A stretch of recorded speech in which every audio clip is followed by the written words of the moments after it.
سے قاصر ہے.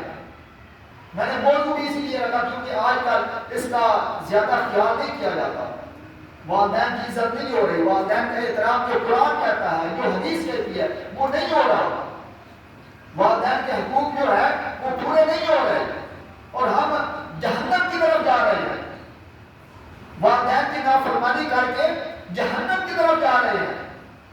کیوں؟ اس لیے کہ جو پہلے امتیں تھیں، جو پہلے زمانے کے حضرت موسیٰ علیہ السلام اور حضرت عیسیٰ علیہ السلام، اگر وہ والا حکم ہوتا جو پہلے تھا تو آج کوئی بھی اپنے والدین کی طرف نافرمانی نہ کر سکتا. آپ کہیں گے کہ پہلے کون سا حکم تھا؟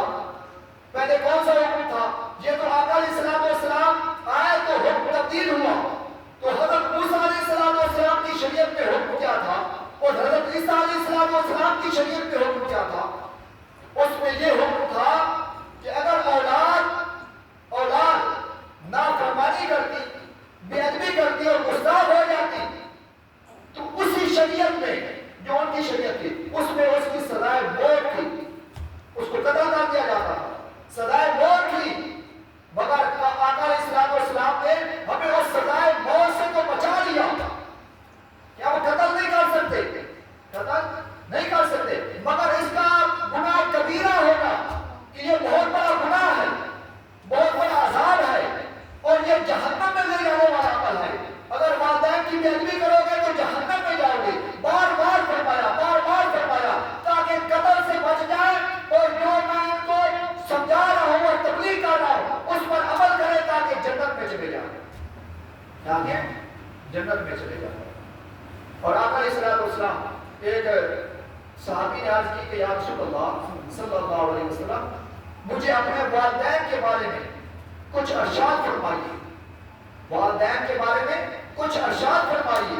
تو قربان جاؤں آقا علیہ السلام نے فرمایا کہ اے والدین کے بارے میں پوچھنے والے، تیرے والدین تمہارے لیے جنت بھی ہیں اور تمہارے والدین تیرے لیے جہنم بھی ہیں.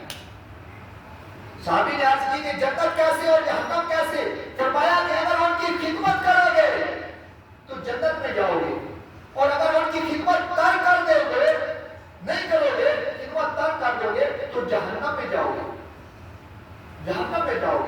اور ایک دفعہ ایسا ہوا کہ آقا علیہ السلام ممبر پر جلوہ افروز ہے، ممبر پر خطاب فرما رہے ہیں اور دوران خطاب آقا علیہ السلام نے فرمایا کہ اس آدمی کی ناک خاک آلود ہو جائے، اس آدمی کی ناک خاک آلود ہو جائے. 3 بار آقا علیہ السلام نے یہ جملہ بولا کہ اس آدمی کی ناک خاک آلود ہو جائے.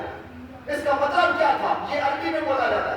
اس کا مطلب یہ تھا کہ وہ آدمی تباہ و برباد ہو جائے، وہ آدمی ذلیل ہو جائے، تباہ ہو جائے، برباد ہو جائے. صحابہ کرام عرض کرتے ہیں کہ یا رسول اللہ صلی اللہ علیہ وسلم کس کی تباہی کی بات فرما رہے ہیں، کس کی بربادی کی بات فرما رہے ہیں، کس کی ہلاکت کی بات فرما رہے ہیں؟ تو آقا علیہ السلام نے فرمایا کہ وہ آدمی تباہ و برباد ہو جائے، وہ آدمی ذلیل ہو جائے جس نے اپنے والدین کو بڑھاپے کی عمر میں پایا، بڑھاپے کی عمر میں، اور جنت حاصل نہ کر سکا.